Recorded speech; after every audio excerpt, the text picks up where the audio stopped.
On sent que le ton est un peu descendu, donc tout le monde est prêt à œuvrer. Merci de votre présence dans ces frimas de printemps. Il faut bien faire attention de ne pas prendre froid. Nous allons donc commencer la séance par la désignation de secrétaire de séance, qui sera Florence Delchambre. Non? Oui.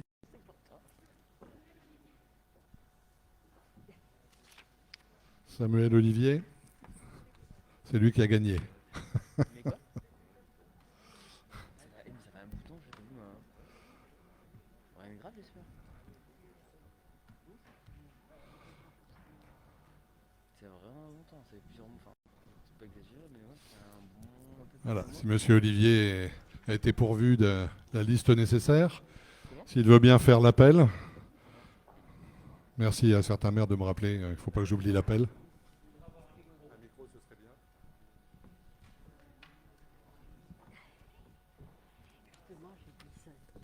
Nous vous écoutons, merci. Alors pour Marquette, Dominique Legrand, Miguel Beades, Présent.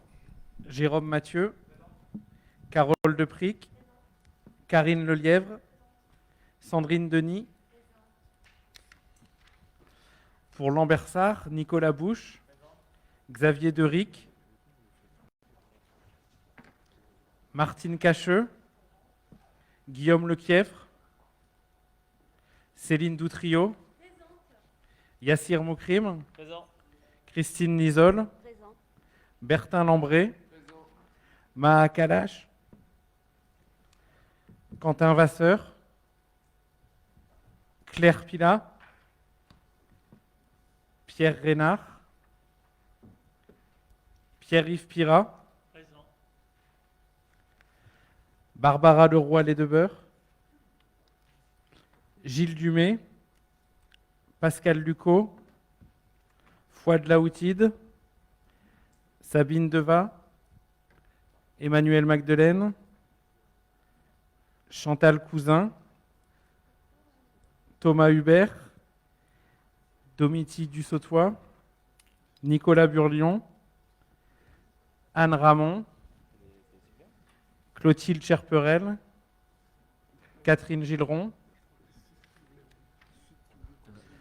Pour Vambrechy, Sébastien Brognard, Michel Sass, Christelle Galland, Ça sent gentiment la sortie, ça.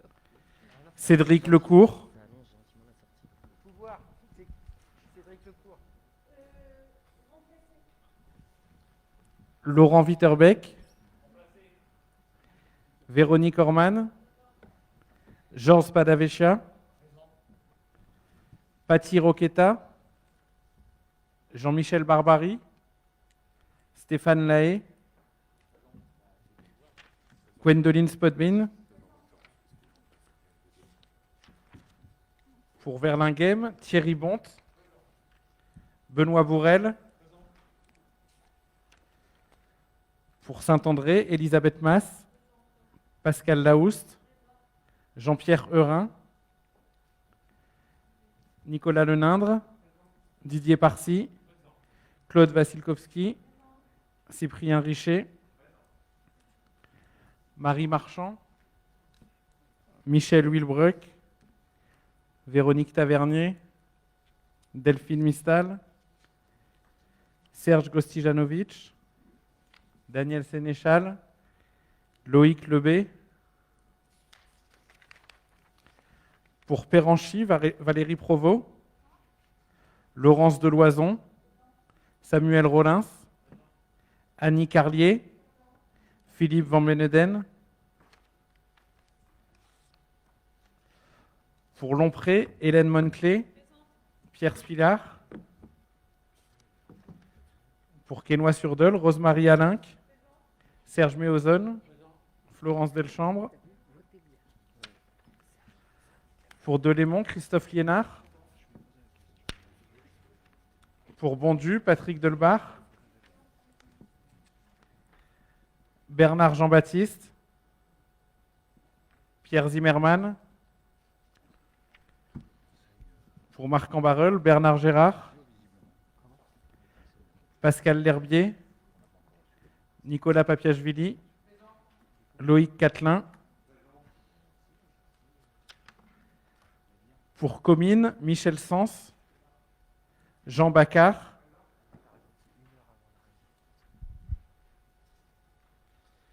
Et pour Warneton, Yvon Pétronin. Voilà. Merci beaucoup. Le quorum est atteint. Nous pouvons donc œuvrer. Même s'ils vont être rapides, quelques points d'actualité en ce début de séance, l'ordre du jour étant chargé. Nous avons travaillé comme ça a été demandé on a constitué des groupes de réflexion sur l'informatique et le numérique. Entre autres, une première réunion a eu lieu, extrêmement riche. Il devait y avoir 8 communes représentées. On a pu voir là le grand écart absolu entre les communes concernant l'équipement et les méthodes.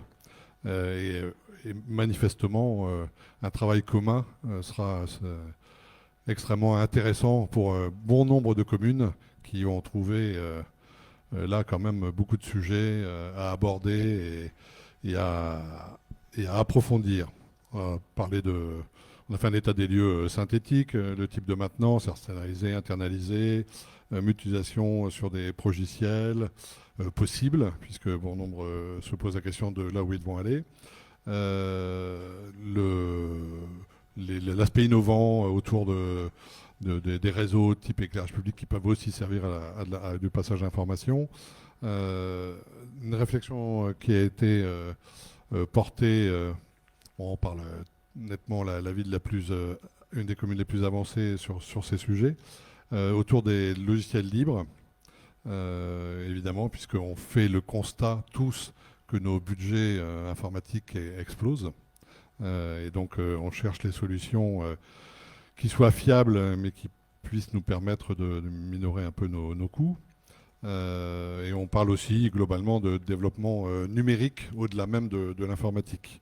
Donc je vous invite aux communes qui n'étaient pas présentes ou personnes qui veulent participer, dès qu'on repassera des dates concernant ce sujet, à nous rejoindre. C'est un sujet tout à fait riche et plein de perspectives. On aura une prochaine réunion le 4 mai à 10h au CIVOM, pour ceux qui veulent nous rejoindre. Viendront là ceux qui étaient à la précédente réunion, qui viendront avec une fiche synthétique pour qu'on formalise ce qui a été dit sur l'équipement existant dans les communes. Et on aura, à une date qui reste à définir, parce qu'on n'a pas encore les propositions, mais nous irons voir du côté de Lambersart les solutions de logiciels libres qui ont été mises en œuvre, particulièrement concernant la messagerie, la bureautique et ce qui est collaboratif. Donc ça, ce sera intéressant puisque c'est sur le terrain, c'est de l'effectif, ce n'est pas une société qui vient nous le vendre, c'est des choses qui sont en place. Donc 2 choses très pragmatiques, une réunion pour continuer le travail le 4 mai à 10h au CIVOM et une date qui vous sera donnée rapidement pour aller voir du côté de Lambersart les choses intéressantes qu'ils font autour des logiciels libres. Un second groupe a eu une première réunion autour globalement du CSU dans l'esprit partage d'informations. Encore une fois, pas mal de communes présentes avec plusieurs constats. Il y a de la vidéo protection quasi sur la totalité, je pense sur la totalité des communes. On a fait l'état des lieux aussi. Il y a une différence entre les urbains et moins urbains sur le fait qu'on travaille avec la police ou à la gendarmerie et que les procédures du coup pour venir lire les enregistrements n'est pas du tout la même et impose plus ou moins de travail dans les communes. On faisait le constat et que ça n'allait pas être facile pour le recrutement, mais que quasi la totalité des villes se mettait en perspective sur une augmentation de ses effectifs de police municipale. On sait que ce marché va être un peu disputé dans les recrutements. Bon voilà, après on va passer sur les détails, sur les logiciels d'analyse rapide des enregistrements, le fait que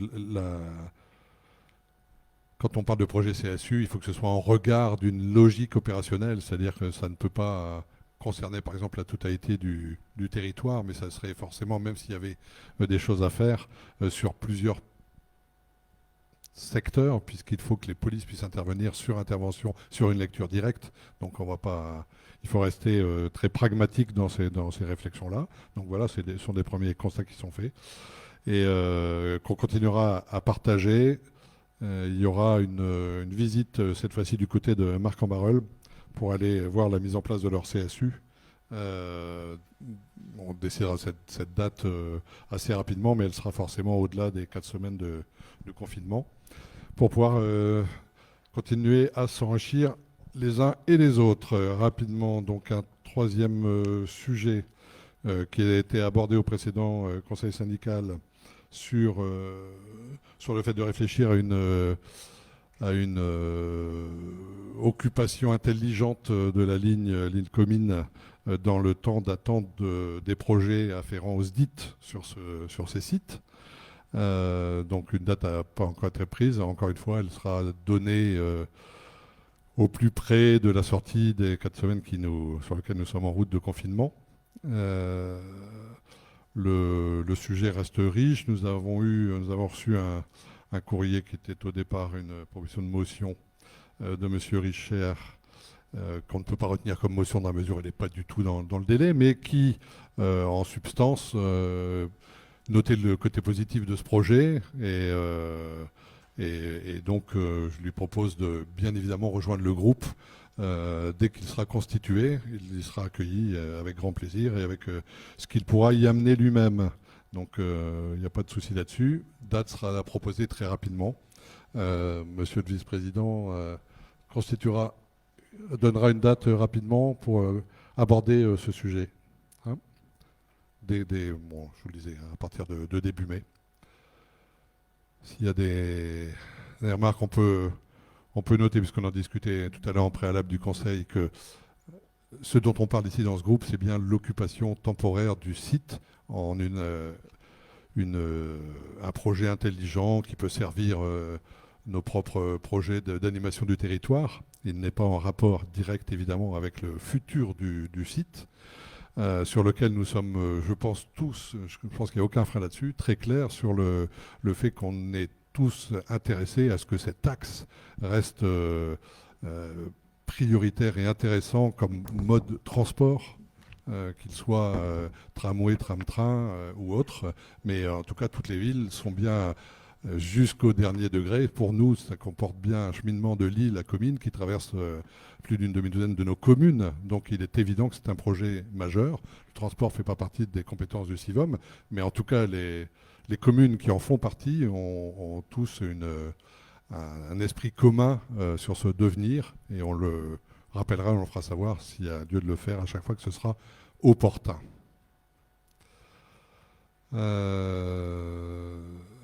Approbation du procès-verbal du comité syndical du 3 mars 2021. On va faire ça entre deux et après on fera un compte-rendu des commissions, si vous voulez bien. Est-ce qu'il y a des remarques concernant l'approbation du compte-rendu? Un micro.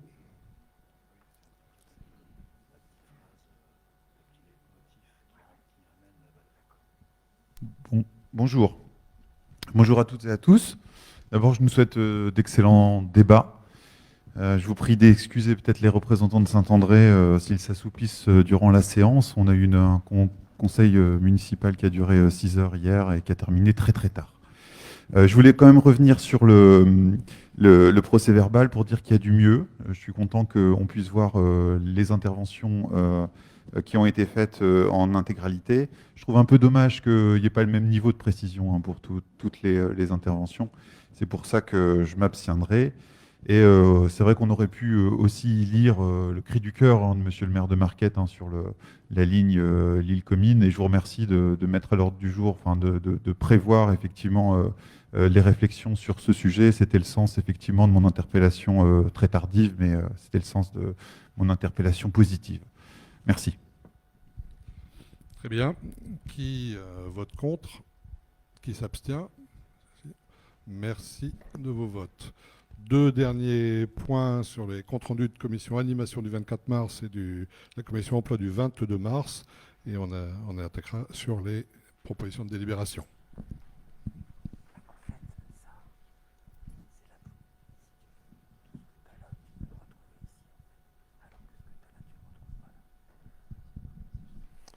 Merci, Président. Voilà, donc commission animation du territoire, développement durable, qui a eu lieu donc le mercredi 24 mars 2021. Alors, pas simple en ce moment de parler d'animation.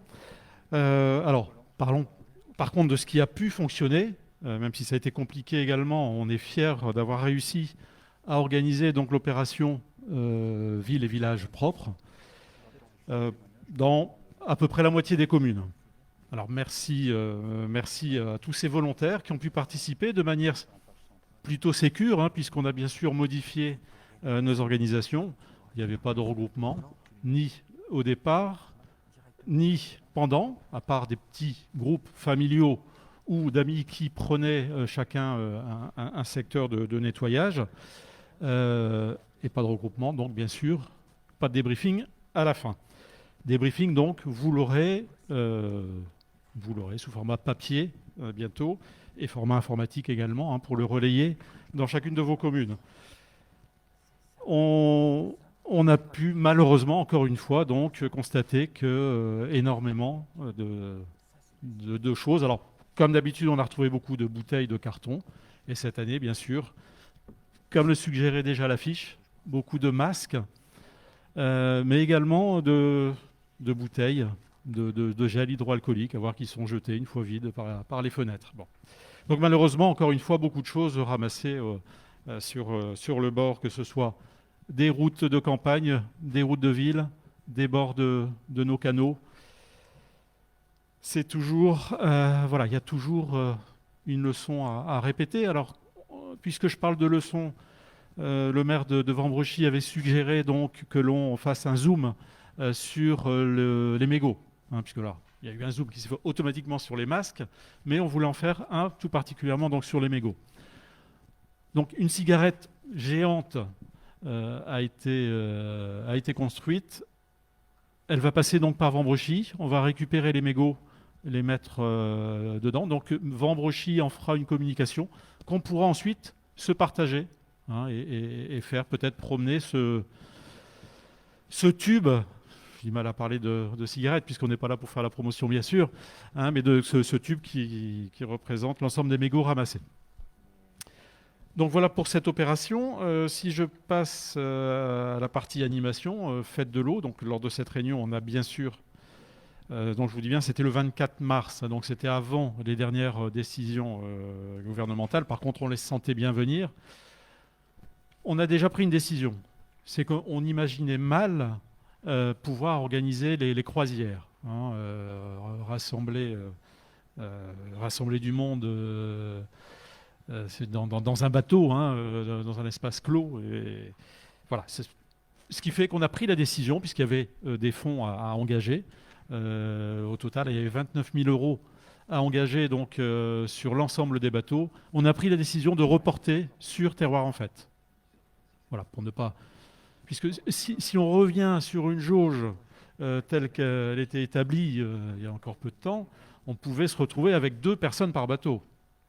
Si on enlève les pilotes et le personnel accompagnant, alors je crois que 29 000 € engagés avec 2 personnes par bateau, alors que la jauge normale est de 60. Bon, donc pour les croisières, c'est fait. C'est reporté sur Terroir en Fête, en imaginant qu'en septembre, on soit un peu plus libre. Sur la partie gros spectacle, donc les gros spectacles, c'était le vendredi soir pour l'inauguration à Vambrechy et le samedi soir à la base de Lompré, Verlinghem, Péranchy. On gardait encore à ce moment-là un tout petit espoir. On s'est refixé une date, donc le 21 avril. Mercredi 21 avril, donc une nouvelle commission devait se réunir. Donc, je vous propose, je crois qu'il y a quelques membres qui sont ici dans la salle, de transformer donc cette réunion de commission qui était prévue en présentiel et de la maintenir, mais en distanciel. Puisqu'il est important quand même de refaire un point. On peut espérer qu'on ait une petite vision sur la progression de cette pandémie et de s'imaginer s'il est possible quand même d'organiser. Et on fera tout de toute façon, c'est la volonté du président, mais c'est également la mienne. Et j'imagine qu'on est nombreux à la partager, à faire ce qui sera possible de faire et de proposer, sur bien sûr un nouveau canevas, mais de proposer quand même cette animation des fêtes de l'eau. Voilà. Peut-être de manière plus diffuse, on s'adaptera, mais on essaiera de proposer quelque chose. Donc pour ce qui est, je reviens sur les 2 grands spectacles, c'est bien à ce moment-là où on vous proposera de maintenir ou de reporter. Mais on peut, voilà, donc on s'est renseigné, on peut reporter aussi ces spectacles sur Terroir en Fête, sur le mois de septembre. Donc ce ne serait pas perdu, parce que je vous rappelle qu'il y avait des fonds engagés depuis un peu plus d'1 an. Donc ça ne serait pas perdu, on pourrait peut-être... Mais laissons la commission travailler, c'est bien prévu, donc le 21 avril. Voilà, Président, ce que je pouvais vous dire sur cette commission.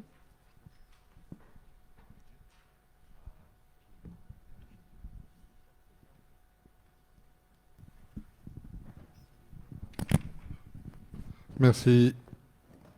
Hop, Monsieur le Vice-président. Nicolas, si tu veux nous faire compte rendu de la commission emploi du 22 mars. Oui, alors nous étions donc pour cette commission emploi service civique du lundi 22 mars à peu près une dizaine d'élus. Nous avons commencé par cette commission par la présentation de l'association ALP en présence de son président Nicolas Lenindre et de son directeur Philippe Mazelier, qui sont de nouveau présents ce soir et nous les en remercions. Alors, c'était une présentation un petit peu plus détaillée. En revanche, on vous propose tout à l'heure de faire une présentation très succincte, de vous rappeler un petit peu les missions, notamment des 3 dispositifs de l'association ALP. C'était le premier point. Le second point, nous avons justement évoqué l'action, notre volonté de venir en soutien des étudiants qui, comme vous le savez, traversent une période particulièrement difficile. Donc nous avons débattu avec les membres de la commission et on vous présentera, si vous voulez bien, tout à l'heure la commission, fruit de nos échanges. Nous avons ensuite évoqué un sujet qui est très intéressant, ce sont les clauses d'insertion sociale. Alors, l'association ALP a une vraie expertise sur ce domaine. Ce sont, vous savez, vous pouvez dans les marchés publics permettre l'accès à l'emploi de personnes qui sont éloignées. Donc c'est un sujet qui est passionnant et si vous êtes intéressé, on peut très bien, déjà on va vous envoyer de la documentation là-dessus et puis l'association ALP est un véritable facilitateur sur ce sujet. D'accord ? Donc ils sont vraiment à votre disposition pour vous accompagner si ce sujet donc, des clauses d'insertion sociale vous intéresse. Et enfin, nous avons terminé nos échanges sur un point sur le service civique. Vous savez que aussi bien justement ALP que nous-mêmes, nous gérons nos propres services civiques et on est en train de réfléchir pour faire en sorte de mieux mutualiser nos services civiques en termes de formation, de suivi de nos jeunes. Et on est en train de travailler sur ce sujet. Je sais que certains membres de la commission étaient plus particulièrement intéressés et on s'est fixé la date de l'été pour faire un compte rendu de l'avancée de nos travaux. Voilà pour la commission emploi service civique. Merci beaucoup, Monsieur le Vice-président. Oui, la clause d'insertion, c'est plutôt méconnu. Bon, il y a un grand nombre de communes qui en font usage, mais il ne faut vraiment pas hésiter. Ça reste une clause dans les marchés. C'est organisé par les entreprises sur un public prioritaire. Donc, ça n'engendre pas de différence concernant nos propres marchés. Par contre, ça donne l'opportunité à des jeunes de nos territoires d'aller... lors de remettre le pied à l'étrier, d'aller travailler, d'être dans la vraie vie, sur un chantier, etc. etc. On l'utilise, personnellement, j'utilise depuis de nombreuses années dans les marchés municipaux. Et je ne peux qu'encourager, sachez qu'en règle générale, ça ne passe que par les élus. Les services, ça leur vient pas toujours automatiquement à l'esprit. Donc n'hésitez pas à être tout un chacun relais auprès des services quand c'est dans vos compétences pour les motiver autour de ce sujet. Très bien. Finances, et services aux communes. Rapport numéro 1, Monsieur Sass, compte de gestion 2020. Voilà, donc moi c'est pas la peine que je vous fasse le compte rendu de la commission puisque c'est exactement donc tous les rapports que nous allons présenter maintenant. Alors le rapport numéro 1 concerne bien sûr le compte de gestion de notre trésorier. Alors je vous rappelle que le compte de gestion, c'est approuver le compte de gestion, c'est simplement approuver le travail de notre trésorier qui a retracé donc les écritures dans ses comptes par rapport à ce que nous lui avons transmis. Ce n'est pas du tout un signe d'approuver la gestion politique, mais uniquement donc le travail de notre trésorier. Le compte de gestion a donc été pointé avec le compte administratif et puis il correspond en tout point et tout lieu pour donc compte à compte. Les montants sont rigoureusement identiques. Très bien. Donc sur ce premier rapport, qui est donc, comme présenté, un chèque en réalité du compte de gestion, y a-t-il des remarques? S'il n'y en a pas, je n'en vois pas. Qui est contre? Qui s'abstient? Merci beaucoup. Rapport numéro 2, compte administratif, que je vous laisse exposer, Monsieur le Vice-président. Et je me retirerai, si vous le voulez bien, je vous laisserai la responsabilité du Conseil pendant le vote. Merci. Voilà, puisque notre président actuel est quand même responsable du compte administratif, mais pour 50% seulement, hein, puisque, vous le savez, nous sommes en place dans la configuration actuelle que depuis le mois de juillet. Donc, ce compte administratif est sous la responsabilité de 2 présidents différents, hein, Jacques Houssin pour les 6 premiers mois et puis Miguel Buades pour les 6 suivants. Donc pas mal de personnes qui sont présentes ici n'ont pas voté le budget 2020 hein, puisqu'ils n'étaient pas présents. Mais malgré tout, nous sommes là pour approuver donc l'exécution du budget 2020 et son compte administratif qui se termine donc encore une fois avec un léger excédent, moins fort que d'habitude, mais quand même. Les dépenses de fonctionnement s'élèvent globalement à 1 760 000 alors que le budget était de 2 015 000. Les variations essentielles sont bien entendu dans le chapitre 11 qui est celui des charges générales, puisque il a été réalisé à hauteur de 141 000 € pour un budget de 276, c'est-à-dire un tout petit peu plus que 50% du budget. Alors bien entendu, il y a eu des dépenses de communication en moins, puisqu'on n'a fait qu'un magazine Alliance au lieu de 3 habituellement. Des rendez-vous Val-de-Deuil, 2 seuls au lieu de 3. Les fêtes de l'eau qui ont été annulées sur un budget initial de 120 000 € et encore en acompte. L'audit à l'Axafocor pour 15 000 €, donc des honoraires d'avocat suite au litige sur l'immeuble Lazaro et pour le dossier donc Anne-Sophie Brocard. Des chantiers tiges, hein, mais bon, 3 000 €, 3 800 à peu près pour 11 200 budgétés. Voilà pour le chapitre 11, hein, donc, qui est donc en nette diminution par rapport aux prévisions et par rapport, bien sûr, à l'exercice précédent. Au niveau des charges de personnel, là aussi une légère baisse par rapport donc, au budget, puisque le budget était prévu à 767 000 € et qu'il n'y a été réalisé qu'au niveau de 684 000 €, hein, dont des indemnités aux volontaires du service civique, hein, qui se sont élevés à moins de 8 000 €, tout comme les vocations de coach à 8 000 € aussi, alors qu'en 2019, il s'était élevé à 17 000 € pour les services civiques et 22 000 pour les coachs. Donc une nette différence aussi de ce côté-là.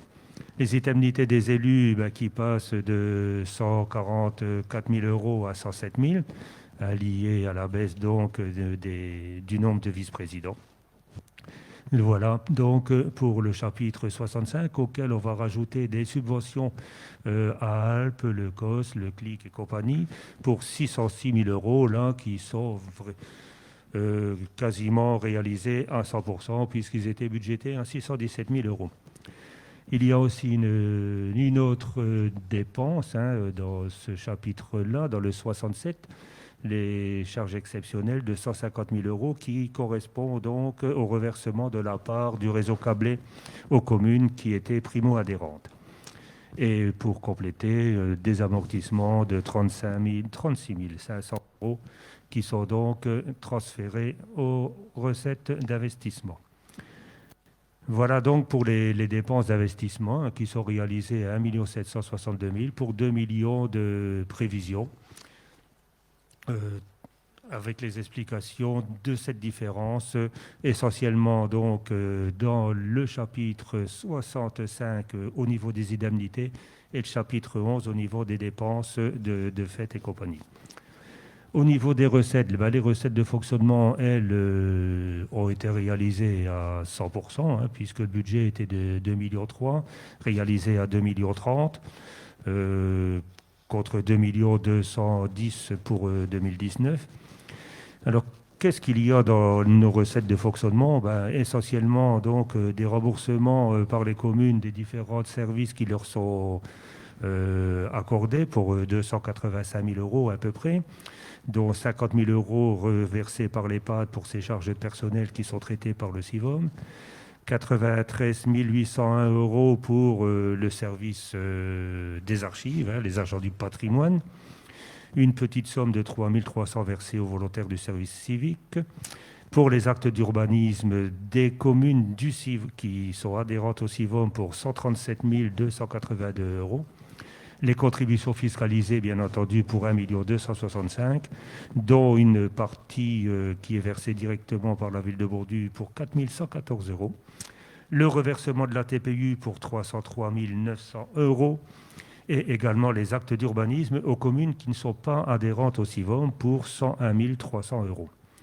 Une petite subvention pour de leur fête de la Mel de 7 000 euros, qui, bien entendu, ne sera pas reconduite pour 2021. Ça m'étonnerait qu'ils versent 2 fois pour une seule manifestation. On a aussi donc la prévention de la délinquance avec la participation au service civique pour 6 825 euros. Le total donc de ces recettes de 2,30 millions, desquelles on déduit nos dépenses de l'exercice, nous donne donc un résultat net de 268 803 euros et 0,4. Au niveau de l'investissement, là, il y a énormément de lignes en moins, puisque nous avons dépensé moins de 20 000 euros en investissement contre 240 en 2019. En 2019, je vous rappelle qu'il y avait quand même le remboursement anticipé de l'emprunt, ce qui fait la différence. Donc, ces 19 000 euros, c'est uniquement mise à jour du site Internet et des logiciels d'utilisation de Berger-Levrault pour 4 500 euros à peu près, et une subvention versée à l'EHPAD pour des travaux de carrelage et de remplacement d'un four pour 15 000 euros. Les recettes d'investissement sont composées essentiellement de l'amortissement de 36 000 que nous avons vu tout à l'heure, le FCTVA qui sur les travaux antérieurs de 1 850 euros environ, et la créance du câble qui est versée donc en investissement, je vous le rappelle, pour 110 977 euros et qui est donc passé en dépenses en fonctionnement. Le résultat de cet exercice pour l'investissement s'élève donc à 129 501 euros et 86 centimes. Merci beaucoup. Donc on est bien là sur le compte administratif, donc la correspondance checkée de la totalité de nos comptes. Il n'y a pas de surprise sur cet exercice. S'il y a des remarques, je vous laisse donc, Monsieur le Vice-président, le micro pour passer au vote.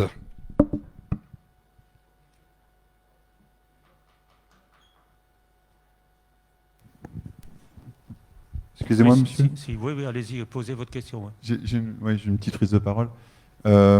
J'avais 2 questions préalables avant ma prise de parole. C'était est-ce que, sauf erreur de ma part, on n'a pas eu de note explicative sur le compte administratif ni sur le budget primitif. Je me demandais si c'était pas intéressant d'en fournir une pour améliorer la connaissance et la compréhension du budget et du compte administratif.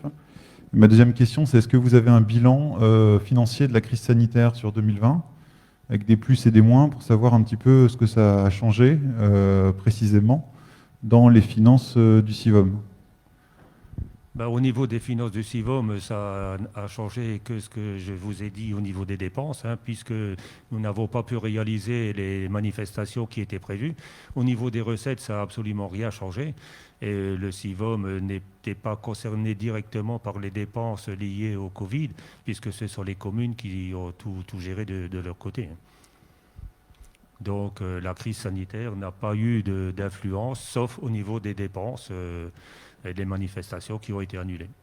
Oui, donc elle en a eu une, du coup, Oui, en positif pour le CIVOM, si j'ai bien compris. dépenses en moins, oui. Des dépenses en moins, Ouais. en positif. Donc, Ben, ça- c'est pas du positif, parce que le CIVOM n'est pas là pour diminuer des dépenses. Hein. Le CIVOM est là pour offrir des services et puis des services et puis des animations. oui, oui, d'accord. Mais du coup, ça augmente l'excédent et ça change le résultat de l'exercice 2020. Oui, mais comme vous allez le voir tout à l'heure, nous en avons tenu compte pour l'établissement du budget 2021. D'accord. Je voulais juste signaler effectivement que on a un budget au CIVOM qui est quand même de façon chronique excédentaire, qu'il l'est encore un peu plus cette année, a priori avec la crise sanitaire. On a eu une présentation hier, je vous parlais du conseil municipal de Saint-André, du bilan Covid pour les communes. Vous l'avez sûrement tous fait, hein. C'est 300 000 € de dépenses supplémentaires pour la commune de Saint-André. Je trouve qu'on aurait pu on pourrait se poser la question de savoir comment le CIVOM pourrait participer à la prise en charge des coûts de la crise sanitaire des communes, étant donné qu'il y a moins de dépenses. Et en cohérence avec les interventions lors du rapport d'orientation budgétaire du groupe Ozon, on votera contre ce compte administratif en rappelant que des excédents aussi importants ne sont pas signe d'une bonne gestion, que nos territoires ont besoin d'institutions dynamiques qui investissent pour l'avenir et que nous sommes disposés à vous prêter main forte pour retrouver les clés du coffre qui renferment les excédents du CIVOM, clé qui a visiblement été égarée. Merci. De rien. Écoutez, je vous propose maintenant que le président attend avec impatience, bien qu'il ne soit responsable que d'une partie de cette gestion. Je vous propose donc de passer au vote. Alors bon, qui s'abstient? Une personne. Qui vote contre?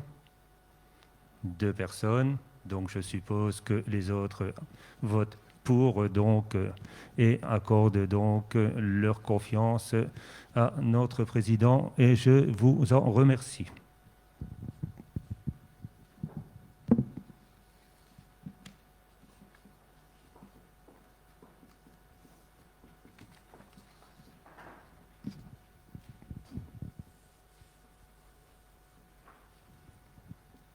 Alors, Monsieur le Président, je peux vous féliciter puisque le compte administratif 2020 vient d'être donc approuvé à une large majorité avec une abstention et 2 votes contre. Je vous en remercie, même si vous, comme vous l'avez précisé, je ne suis porteur que d'une partie. On assume complètement la manière dont nous fonctionnons. Rapport numéro 3, affectation des résultats, budget principal. Donc, je vous propose donc d'affecter les excédents de chaque section à cette même section. Hein. Donc, je vais reprendre les chiffres, à moins ils sont projetés. Donc, je ne vais pas vous redonner le montant des dépenses, des recettes et compagnie. Je vais seulement partir donc du résultat de l'exercice 2020 de 268 800 € en fonctionnement, qui s'ajoute donc aux excédents antérieurs d'1 268 534, ce qui nous donne un excédent cumulé au fin décembre 2020 d'1 537 337 € et 95 centimes. Montant qui sera donc repris en 002 pour la section de fonctionnement dans le budget 2021. Le total des dépenses d'investissement s'élevait donc à 19 816,80 euros, alors que les recettes s'élevaient à 149 318,66, soit un résultat positif de 129 501,86 euros, auquel on ajoute les résultats antérieurs d'1 606 134,31 euros pour arriver à un excédent cumulé d'1 735 636,17 euros que nous reporterons au 001, donc du compte de la section d'investissement pour notre budget 2021. Donc, sans problème, les clés du coffre, nous savons où elles sont. Je vais essayer, lors d'une prochaine commission finance, c'est de retracer ces excédents. Parce que, si vous voulez, les excédents ont commencé réellement vers les années 2004, si mes souvenirs sont bons, puisque là, nous avions eu même des déficits sur certains exercices. Donc, c'est vrai que... Alors, pourquoi ces excédents se sont amplifiés au fil des années? C'était une politique, c'est-à-dire que on ne fixait pas les recettes par rapport à nos dépenses, c'est-à-dire qu'on fixait les recettes, point, et après, on fixait les objectifs, donc c'est-à-dire qu'est-ce qu'on allait faire dans l'année. Visiblement, on avait fixé des recettes qui étaient toujours supérieures aux dépenses. C'est pas toujours comme ça qu'on réalise des budgets. Pour les communes, là, c'est intéressant parce que l'investissement et l'autofinancement de nos investissements est important. Au niveau du CIVOM, c'est un peu plus compliqué. Et vous savez très bien qu'on dit toujours l'investissement, il faut utiliser donc les excédents. Mais il faut déjà que les gens soient d'accord, parce que au niveau donc du bureau et du comité syndical, on est toujours tous d'accord pour dépenser les sous à condition que ça nous revienne à nous. Et pour avoir un accord entre les 9 ou 12 communes, je vous dis que ça n'a pas toujours été facile. Parce que des projets peuvent intéresser une, voire deux, voire trois communes. Pour avoir l'accord des 8 autres qu'on ponctionne 200 ou 300 000 euros uniquement pour l'intérêt de 3 communes, vous essaierez. Merci de votre commentaire. De toute manière, on est tout à fait conscient, on en a parlé moult fois de cette situation. On ne sera certainement pas amorphe sur le sujet et il y aura action. Et c'est bien l'objet aussi des réflexions actuelles sur ce point d'étape qui permettent de se reperspectiver et de bien aller à l'usage des fonds qui sont les nôtres aujourd'hui. Donc de toute façon, on sera actif sur ces sujets, soyez-en totalement sûrs. Je soumets donc l'affectation des résultats au vote. Qui vote contre? Qui s'abstient? Merci. Rapport numéro 4, contribution des communes pour 2021. Donc là, pour 2021, vous pourrez constater qu'il y a un certain changement. Donc, c'est ce qu'on avait promis d'ailleurs, et donc c'est ce qu'on a fait. Sur le calcul donc, des contributions de chaque commune. Nous avons calculé comme habituellement donc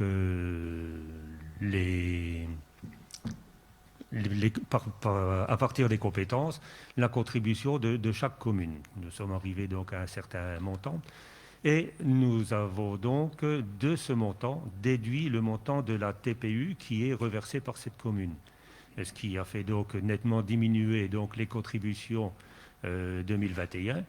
Et en plus, nous avons également tenu compte donc des dépenses non réalisées sur 2020, notamment au niveau donc de leur fête et compagnie, pour donc interférer également donc dans ces montants. Ce qui fait que les contributions fiscalisées de 2019, qui étaient d'1 200 000 des briquettes, près d'1 300 000, vont passer cette année pour 2021 à 887 000 euros. Ce qui donc, si vous voulez, est déjà donc une nette diminution donc de nos recettes, ce qui nous permettra de travailler normalement sur 2021, mais qui aussi interviendra un petit peu donc sur ces excédents successifs. Alors bien entendu, les contributions globalisées de 2019 de 2020 qui étaient d'1 251 000 vont passer à 887 000 en 2021, soit quand même une différence de plus de 350 000 euros.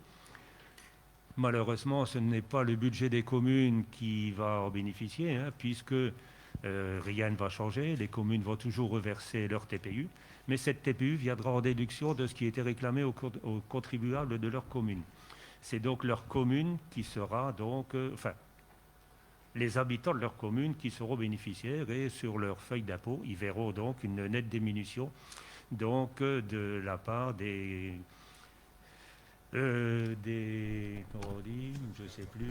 syndicats, voilà, des syndicats intercommunaux.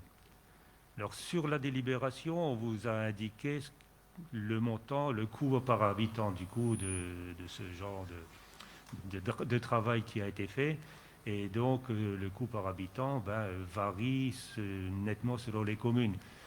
Si vous prenez, je vais prendre un exemple comme Péranchy par exemple, les contributions 2020 étaient de 82 000 euros.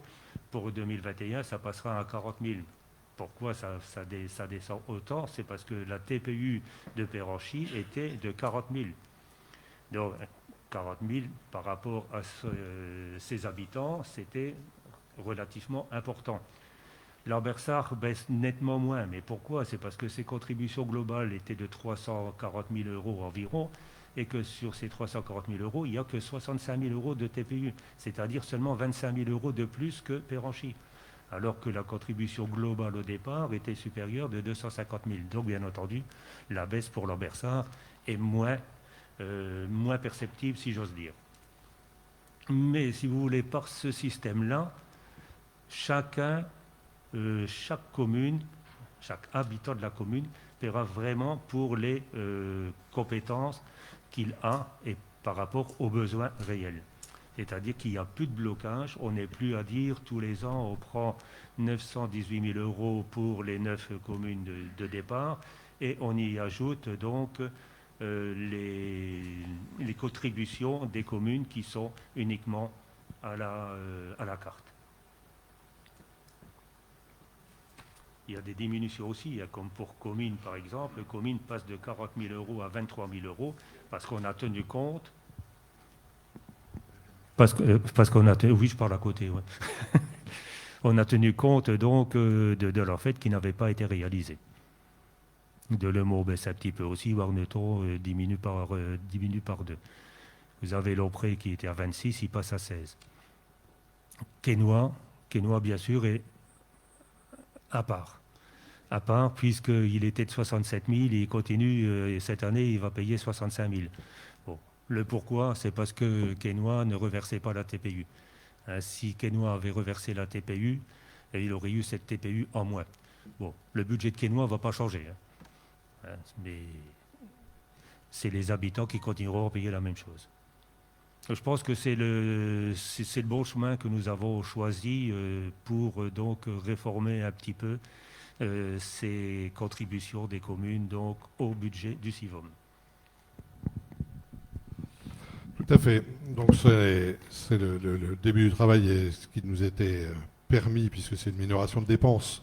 Donc on est là-dessus sans aucun souci dans l'engagement que ça comporte. La grande idée, c'est bien évidemment surtout de mettre l'appel des cotisations au regard des réalités. C'est-à-dire ne plus être sur un système bloqué, historique, on va dire, mais d'être réellement sur ce que sont les besoins de l'Alliance Nord-Ouest sur ces sujets. la contrepartie, ce sera que ça pourrait bouger à la baisse ou à la hausse selon les nécessités réelles, mais qui ont été évidemment décidées ensemble. Pour rappel, puisqu'il y a un coût à l'habitant qui est mis, c'est évidemment le coût à l'habitant, il tient compte des compétences. Donc pour les communes qui ont peu de compétences, le coût à l'habitant est évidemment très faible.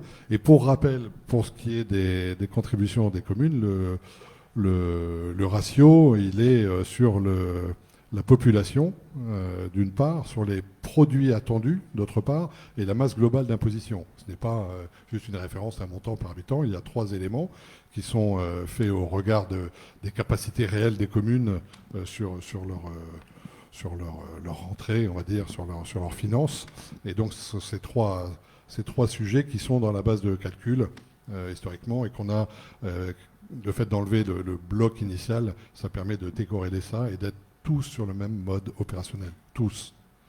D'accord ? Donc ce mode de calcul et les compétences que les communes ont prises, ou en tout cas ont déléguées au CIVOM.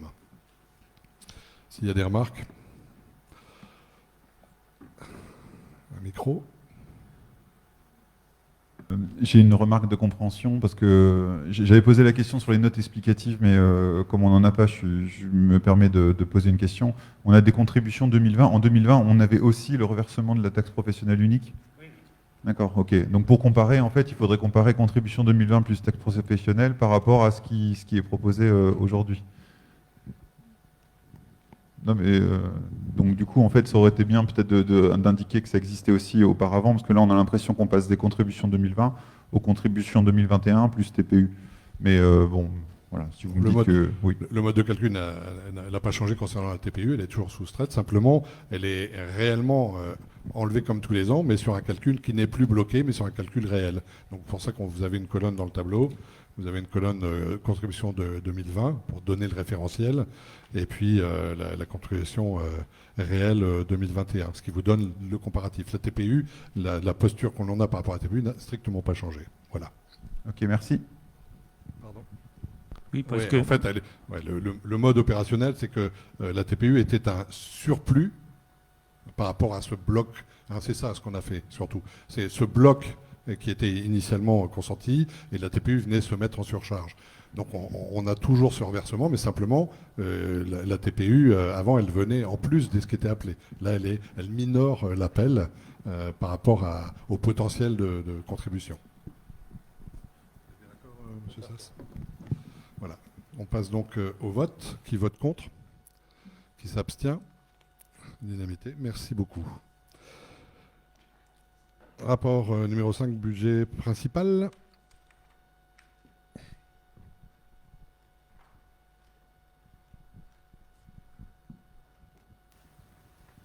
Alors le budget principal, j'ai perdu ma page. Ok, on y va.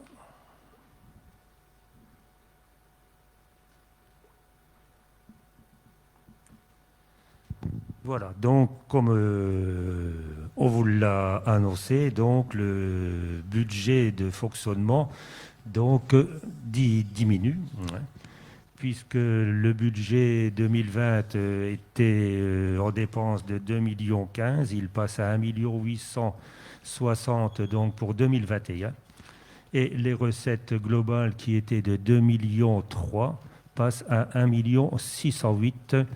Recettes réelles donc pour 2021.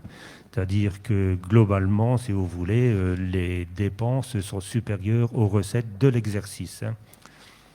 Donc la compensation sera faite bien entendu au regard donc des excédents antérieurs. Le chapitre 11, chapitre à caractère général, passe à 335 000 € contre 276 000 en 2020, c'est-à-dire qu'au niveau des fêtes de l'eau, nous budgétons 103 000 €, et pour Terroir en fête 25 000. Ce n'est pas ça qui fait la grosse différence, hein. C'est surtout que nous avons donc l'étude KPMG pour 30 000 € que nous n'avions pas donc l'année passée. Au niveau des charges de personnel, les charges personnelles vont passer à 632 000 € pour 684 000 de réalisés en 2020. Les indemnités du service civique, on a 2 sessions en 2021 pour 11 000 euros. Les vacations des coachs étaient évaluées à 15 000 euros. Pour 2020, le montant donc s'est évalué à 766 000 euros budgétairement, dont 11 000 euros pour les indemnités de service civique et 23 000 pour les coachs. Donc vous voyez que la différence donc, est sensible à ce niveau-là. Nous avons pour 2021 donc les tickets restaurants pour les agents du CIVOM en totalité. Et les autres charges de gestion courante, c'est-à-dire le 65, s'élèvent donc à 709 000 euros pour cette année, contre 752 000 donc en 2020, c'est-à-dire les indemnités des élus, 68 000 euros budgétairement, alors qu'il s'était élevé à 130 000 euros au budget primitif de 2020. C'est-à-dire presque divisé par 2. Les subventions restent dans les mêmes eaux, 636 000 pour 617 000 donc de budgétés.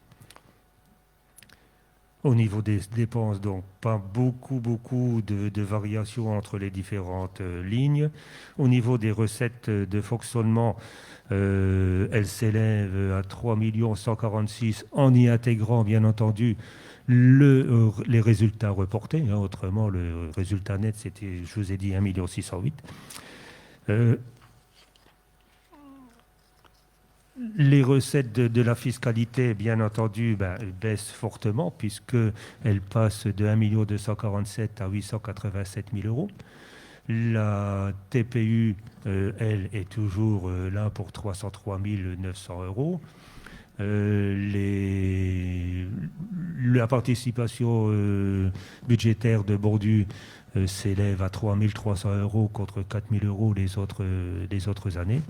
Et nous avons bien sûr, au niveau de nos recettes de fonctionnement, toujours les recettes donc, du service urbanisme pour un peu plus de 100 000 euros et les recettes donc, diverses sur l'EHPAD et sur le service archives pour un peu plus de 245 000 euros.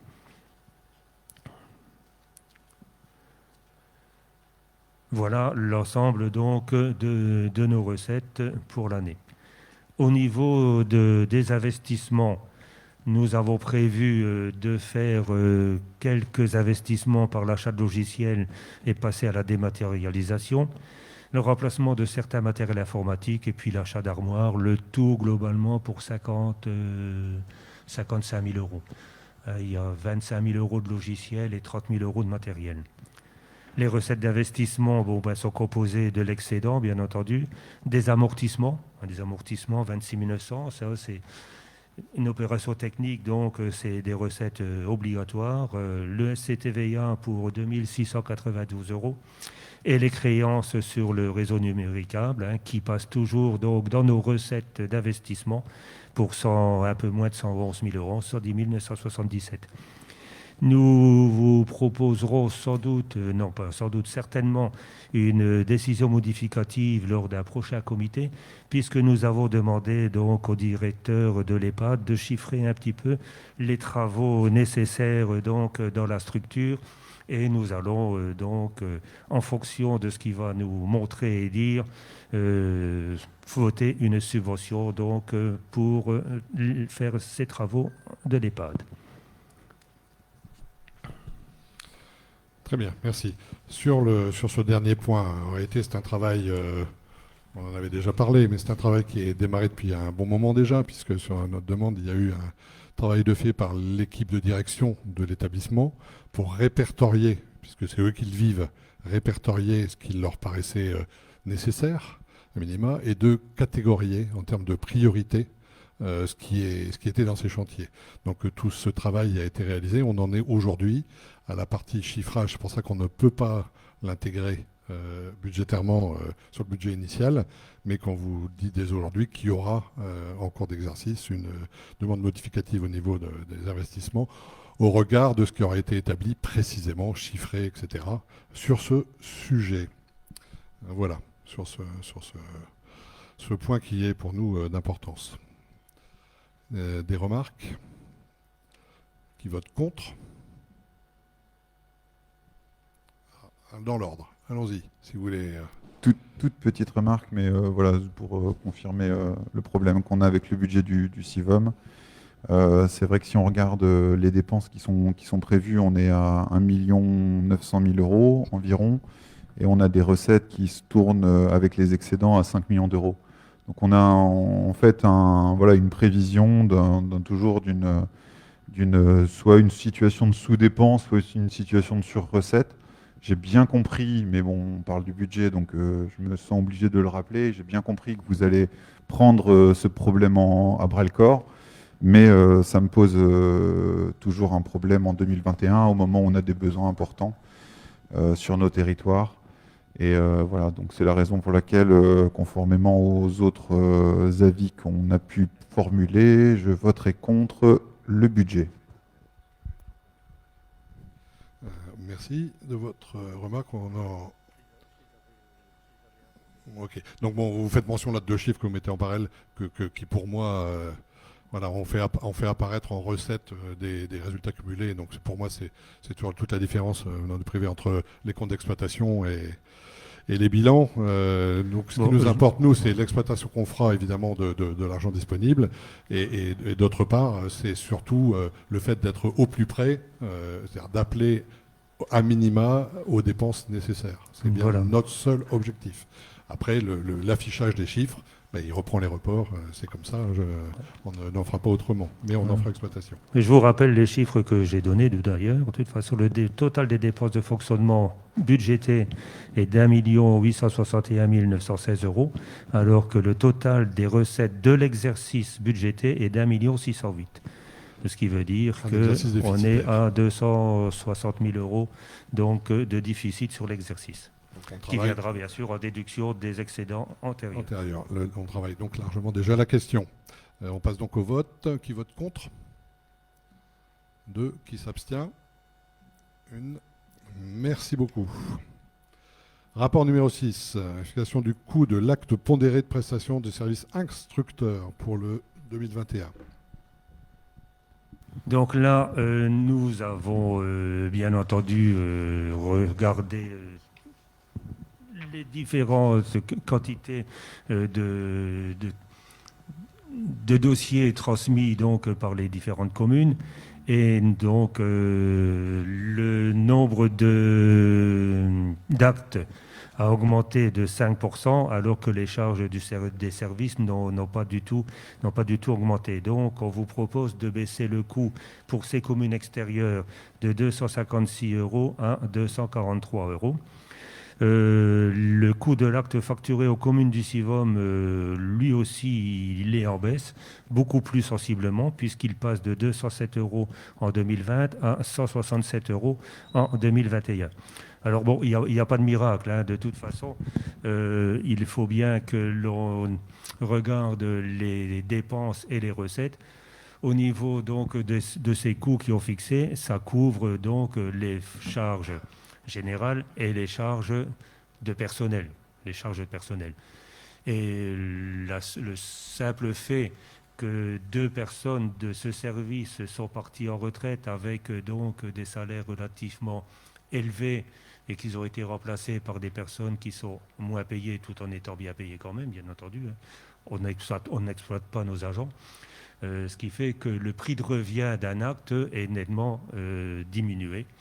Et c'est pour ça qu'on le répercute, bien entendu, sur le coût de l'acte de chaque commune. Merci beaucoup.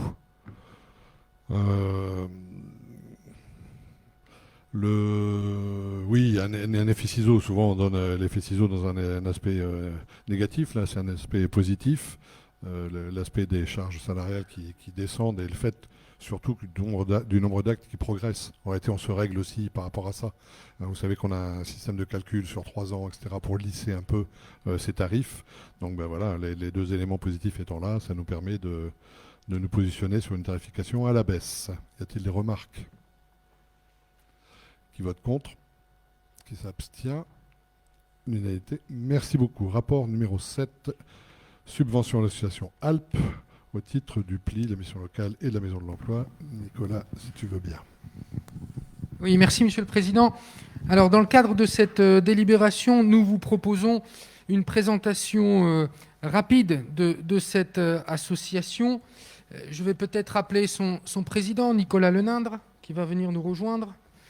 Et il vous a préparé pour cette réunion, pour ce conseil, vous avez tous donc un document qui vous présente cette association avec notamment les 3 dispositifs, leur budget, le détail des subventions. Mais voilà, il va nous présenter tout.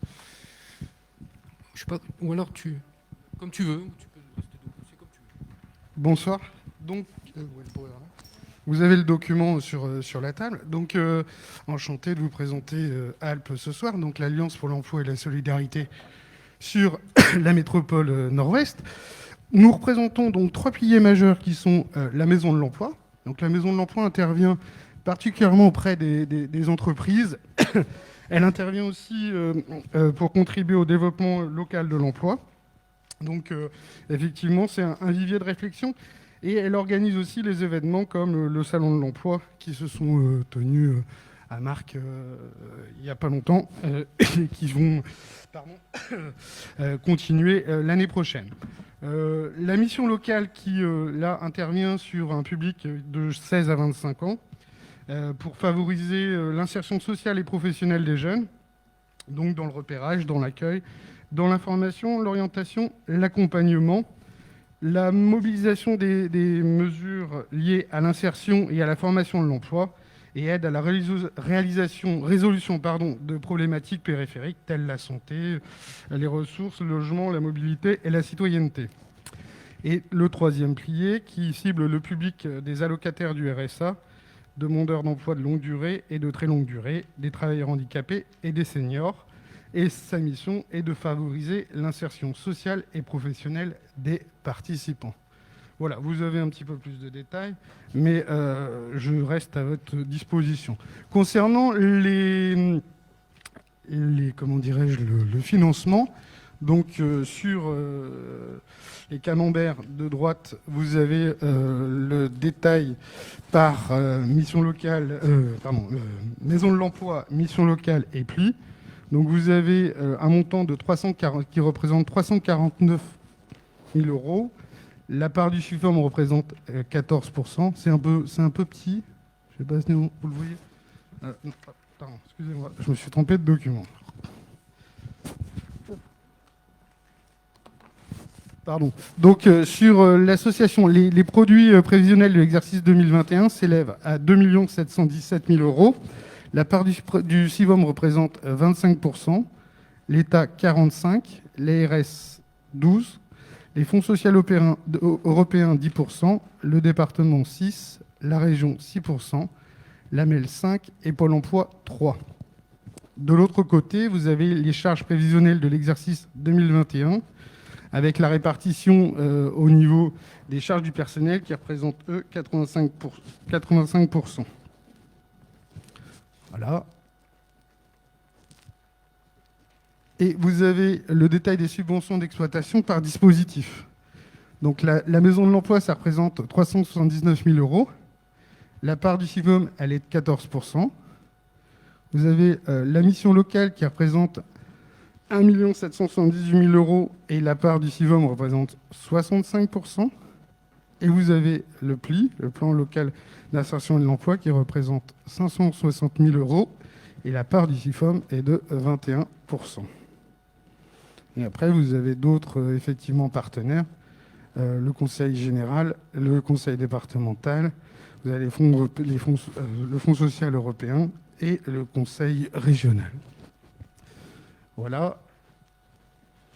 Alors là, je vais être assez rapide. Ce qui est important sur ce tableau, sur ces dispositifs et sur ces indicateurs, sur la mission locale, c'est de voir le nombre moyen par an. Le nombre de nouveaux inscrits, il est de 698. Donc en général, par an, on a 698 jeunes qui viennent chez nous. Le nombre de jeunes accompagnés par an, il est de 1761. Donc ça, c'est pour la politique des 16-25 ans. Après, vous retrouvez un autre indicateur qui est intéressant sur le pli. Donc là, c'est les demandeurs d'emploi de longue durée et les demandeurs du RSA. Nombre de participants accompagnés, on accompagne à peu près 891, c'est pas à peu près, c'est 891 personnes par an. Donc ça, c'est un chiffre, ce qui représente à peu près 2500 personnes quand vous additionnez le dispositif de démission locale et du pli. Concernant la MDE, aujourd'hui, l'indicateur qui est intéressant, c'est le nombre d'entreprises, le réseau d'entreprises que nous pouvons avoir sur la métropole nord-ouest. Ce nombre, il est de 190 entreprises qui, aujourd'hui, sont engagées auprès de nous pour, justement, accompagner tous les dispositifs que nous mettons en place. Voilà, et si vous avez des questions, moi, je suis disponible. Bon, vous avez un petit peu d'autres détails qui sont sur le nombre d'entrées en formation, mais bon, ça, je vais pas, je vous laisserai les regarder. Voilà. Je vous remercie. Merci, Monsieur le Président, d'avoir fait vite. C'était succinct, mais c'est pour rappeler quand même juste quelques grandes lignes, sachant que je réitère que l'association ALPE est prête à aller dans chaque commune, si vous voulez, incorporer au sein d'un de vos conseils municipaux ce rappel des compétences, etc., et des répartitions. Ils sont totalement à votre écoute. Monsieur le Vice-président, si vous voulez reprendre, il y a le maintien des subventions intérieures. On est sur le même niveau.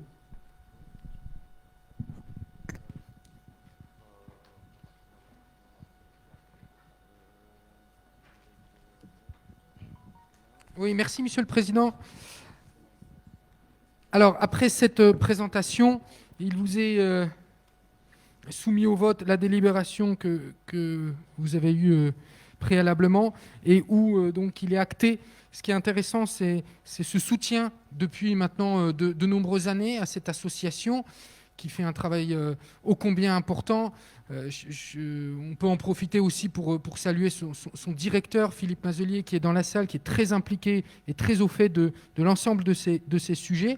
Et donc, si on venait à additionner les 3 subventions, ça représente la somme de 578 683 €. Et contrairement peut-être à d'autres acteurs, ce montant est le même maintenant depuis de nombreuses années. On peut s'en féliciter. Oui, on ne demande tous qu'à pouvoir baisser ces subventions en ayant une situation de l'emploi plus sereine. Ce n'est pas pour l'instant là où on se dirige, mais en tout cas, on travaille ardemment chaque jour autour de ces sujets. Pour rappel, ne prennent pas part au vote les membres du comité qui font partie du conseil d'administration de l'association. Il y en a parmi vous au niveau des élus, donc vous ne prenez pas part au vote. Ce n'est pas vous vous abstenez, vous ne prenez pas part au vote. D'accord ? Donc on soumet au vote qui vote contre, qui s'abstient. Merci beaucoup. Rapport numéro 8, subvention à l'association ALPE au titre d'une action pour la promotion des jobs d'été. Monsieur le vice-président. Bien, nous avons tous été alertés, et nous le sommes encore, par la situation qui est très préoccupante de certains de nos étudiants dans le contexte que nous connaissons. Et avec les interventions des différents acteurs ici, on a voulu imaginer une action à destination de ce public. Et c'est pour ça qu'on s'est réunis avec les membres de l'association ALPE, avec la commission emploi, et on a essayé de réfléchir à quelle action on pouvait mettre en œuvre pour, en toute modestie bien évidemment, mais à notre échelle, venir les soutenir. Alors, notre cible, c'était bien donc les étudiants, d'accord ? Ça c'est primordial. Et l'objectif, c'était de mettre en œuvre une action ponctuelle, d'accord ?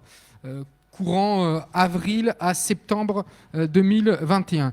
L'idée, c'était donc d'accompagner les étudiants des 9 communes adhérentes au CIVOM pour la recherche, sur ce volet-là, bien évidemment, pour la recherche donc d'un job étudiant ou d'un job d'été. D'accord ? C'était ça un petit peu l'objectif fixé à ALPE. Et donc, on est arrivé à cette belle idée de pouvoir, en réalité, faire matcher les offres et les demandes. Autrement dit, faire en sorte que l'offre et la demande en termes d'emploi à destination des étudiants puissent correspondre. Alors, par quels moyens ça peut passer ? Eh bien, par notamment la communication. D'accord, c'est un aspect qui est extrêmement important. L'idée, c'est qu'on puisse, en collaboration avec Alp, recenser le maximum d'offres qui existent à destination de nos étudiants. Alors, on va pas forcément faire des encarts publicitaires dans la Voix du Nord ou alors dans les journaux municipaux, mais l'objectif, c'est de cibler ces jeunes là où ils se trouvent. Et donc, on sait tous qu'à l'heure actuelle, on peut davantage les trouver sur les réseaux sociaux, par exemple, que les toucher avec un tract papier. D'accord ? Donc, il vous est proposé de faire une campagne de communication très importante, très massive sur les réseaux sociaux, sur aussi tout ce qui concerne la communication, par exemple, par les relais de radio, et pourquoi pas aussi sur les panneaux dynamiques de vos différentes villes. On peut aussi également y réfléchir. L'objectif avec la subvention qu'on souhaite accorder à Alp, c'est que Alp puisse mettre les moyens, notamment matériels et humains, par l'embauche d'une personne qui va pouvoir faire ce travail-là de centralisation, de recensement qui est extrêmement important et qui va, par ailleurs, pouvoir accompagner l'ensemble des porteurs, aussi bien les entreprises que les futurs candidats à un poste, et notamment les étudiants. Alors, il y a le suivi en physique, il y a le suivi que ce soit par téléphone, en visio, il y a la prospection d'employeurs. Ensuite, il y a un travail qui est donc très important à faire dans le recensement des jobs d'été, notamment ça passe aussi par le recensement des jobs d'été des communes. Et puis, il y a tout le volet accompagnement dans la réalisation de CV, la préparation des entretiens.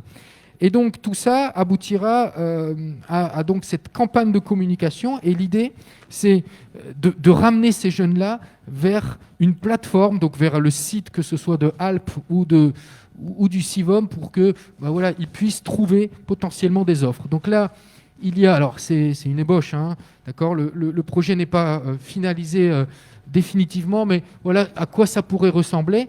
Et donc, on pourrait retrouver ça sur les campagnes sur Internet, d'accord, pour inciter le jeune à aller sur le site, par exemple, du MNO, ou alors à contacter le numéro de téléphone. Donc, pour ça, on a imaginé un budget de 30 000 €, d'accord. Ça représente donc un temps plein sur 5 mois. En CDD, de mi-avril à mi-septembre, ça représente également un volet communication aussi important. Et c'est cette idée qu'on veut vous soumettre dans ce contexte actuel pour faire en sorte que le Sivom, il participe aussi, lui, à répondre à cette situation qui est difficile pour nos étudiants. C'est clairement une réponse ponctuelle à une situation particulière. Merci à la réactivité d'Alp dans notre sollicitation. On a travaillé en quelques semaines autour de ce sujet qui se faisait jour petit à petit dans nos infos, les échanges qu'on pouvait avoir entre nous. Et donc c'est une action dans le temps, hein, de mi-avril à mi-septembre, puisque après à mi-septembre en général, il faut qu'ils aient trouvé leur emploi, sinon ce sera un peu tardif pour trouver. C'est mettre en place, c'est utiliser les moyens existants en les focalisant sur ce sujet d'une part, et c'est mettre en effet des moyens dédiés, une personne particulière, une communication dédiée, pour mettre en évidence. C'est-à-dire que ce soit facilité au niveau des étudiants de se dire, il y a un téléphone, il y a une adresse, je vais là, je vais avoir des réponses.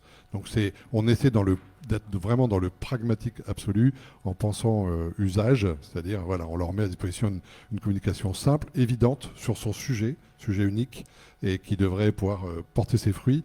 On sera tous là pour l'apporter, particulièrement l'association Alp. Nous soumettons donc cette proposition au vote. Une remarque, monsieur? Oui, non, juste une question, bonsoir.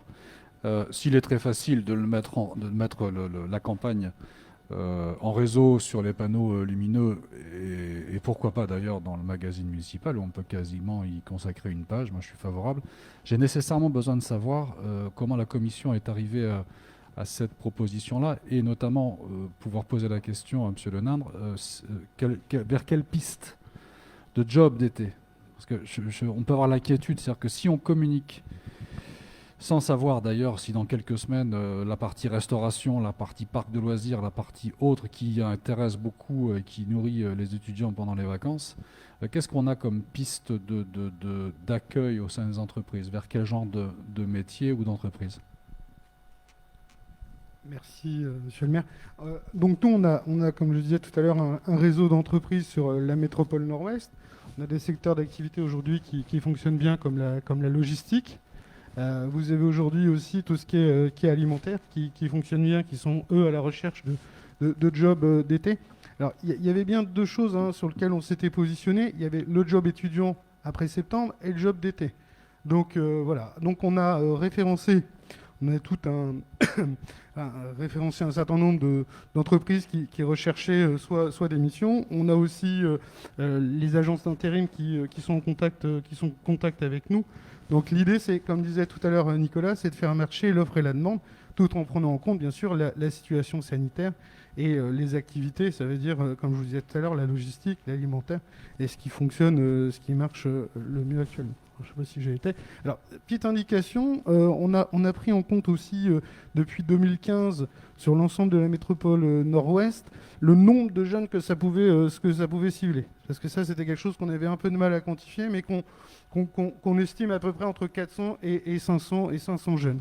Et l'autre problématique qu'on avait eue aussi, c'est de se dire, voilà, c'est un effort que l'Alliance Nord-Ouest fait pour ces jeunes étudiants, et que ça puisse bien aussi servir aux 10 communes de la métropole nord-ouest. Voilà. D'où une communication qui va être extrêmement ciblée. Ça a été voulu par son vice-président et le président. Donc de bien cibler et de bien communiquer de manière moderne. C'est pour ça qu'on partira sur les réseaux sociaux, sur de la radio, de manière à être assez réactif. Voilà, monsieur le maire.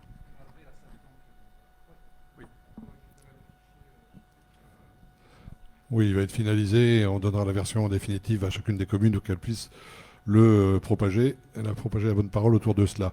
En complément, peut-être, il y a à la fois les postes que l'on connaît aujourd'hui, les filières qu'on connaît très très bien aujourd'hui, mais le fait de dédier aussi un budget et particulièrement une personne, c'est aussi, on sait que les propositions aujourd'hui ont commencé tardivement, elles ne sont même pas toutes sur le marché.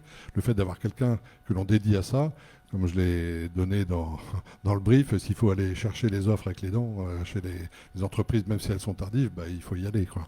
Alors, c'est aussi se donner l'opportunité d'avoir quelqu'un qui ira à chaud aller chercher ce qui va se faire jour au fur et à mesure. C'est en complément de l'existant. Donc le vote, si vous voulez bien, qui vote contre, qui s'abstient, unanimité, merci beaucoup. Rapport numéro 9, subvention à l'association CLIC, monsieur Sass. Alors le CLIC, c'est le Centre local d'information et de coordination qui est essentiellement tourné vers nos personnes âgées. Le montant de la cotisation des communes a été fixé en 2006 lors d'une assemblée départementale à 20 centimes par habitant. Donc pour le CIVOM, cela représente pour l'année 2021, sur les critères de la population de N-1 bien entendu, à 16 477,80 €. Merci. Pour rappel, le CLIC, je l'ai mentionné, je pense, au dernier conseil sénatorial, mais a intégré les murs de l'EHPAD. Et donc la synergie n'en sera que plus forte. Et on ne peut que se féliciter sur ce nouveau positionnement. On soumet donc au vote. Qui vote contre? Qui s'abstient? Unanimité, merci. Rapport 10, subvention au comité des œuvres sociales du CIVOM, monsieur Sass. Alors là également, c'est une règle qui a été votée il y a quelque temps et que la subvention est donc accordée pour le comité des sociales donc, du CIVOM, ce qui s'élève à 2% des traitements effectivement payés sur l'année 2020 aux agents titulaires et non titulaires ayant une ancienneté de plus de 6 mois. Donc pour 2021, cette subvention s'élèvera à 8 382 €. Je pense qu'il y aura une guerre de manifestation sur ce type de décision. Y a-t-il des demandes d'explication? Non. Qui vote contre? Qui s'abstient? Unanimité, merci bien. Rapport numéro 11, autorisation du président à signer la convention de mise à disposition de la DIL du Nord de locaux et biens mobiliers. Donc comme chaque année, c'est annuel la convention, hein. Comme chaque année, on vous propose de continuer à héberger le personnel de la DIL pour mettre au plus près de nos populations. Et sachez, encore une fois, on va relancer ce sujet et ça fonctionne aussi concernant tout ce qui est économie d'énergie, etc., beaucoup par les communes. On a fait des opérations sur Market, je pense que sur beaucoup de villes, il y en a eu, des balades thermiques, etc. etc. Ce n'est pas le quart d'heure, évidemment, pour l'instant, mais on espère bien, dès que les choses se relibèrent, pouvoir relancer ces sujets qui, en règle générale, intéressent énormément nos administrés. Donc voilà, si vous m'autorisez à signer cette convention, qui vote contre, qui s'abstient, unanimité, merci bien. Quelques points préalables concernant la gérontologie et on passera aux délibérations par après. Madame la vice-présidente. Merci, monsieur le vice-président. Donc, pour votre information, dans un premier temps, la première, qui concerne donc la revalorisation des salaires des professionnels de l'EHPAD suite aux accords Ségur. Alors, la prime Ségur pour la santé est appliquée pour l'ensemble des personnels titulaires et contractuels au prorata donc de leur temps de travail. Cette prime, elle est en fait intégralement couverte par l'assurance maladie et par le biais donc de la dotation de soins de l'EHPAD. Alors ainsi, donc, chaque professionnel de cet établissement se verra attribuer un complément de traitement indiciaire de 49 points et cette mise en place sera en fait rétroactive à la date du 1er janvier 2021. Voilà. Pour votre information, donc, la résidence Georges Delfosse a touché une subvention d'un montant donc, de 197 425 € pour l'attribution donc, de cette prime. Donc, s'il y a des questions ou des remarques, je peux y répondre. Voilà, Monsieur le Président. Merci. S'agissant d'un point et non pas d'un vote. Voilà. Alors, le deuxième point d'information donc, concerne le projet d'établissement donc, de l'EHPAD Georges Delfosse. Alors, le projet d'établissement, pour votre information, c'est un outil de la loi 2002 rénovant donc l'action sociale et médico-sociale. Il s'agit en particulier donc d'un outil de référence. Hein. Le projet d'établissement, c'est un ouvrage qui permet à l'établissement donc de définir son orientation pour une durée de 5 ans, et ce donc en précisant les objectifs et les actions à mettre en place pour réaliser sa mise en œuvre. Alors le projet d'établissement donc 2020-2025, il a été construit en équipe pluridisciplinaire donc au niveau de l'EHPAD, en collaboration avec un cabinet qui s'appelle Anaxagore. Il se présente donc autour de 4 volets contenant chacun donc 3 à 4 axes, eux-mêmes divisés donc en plusieurs objectifs. Vous avez d'ailleurs la projection actuelle.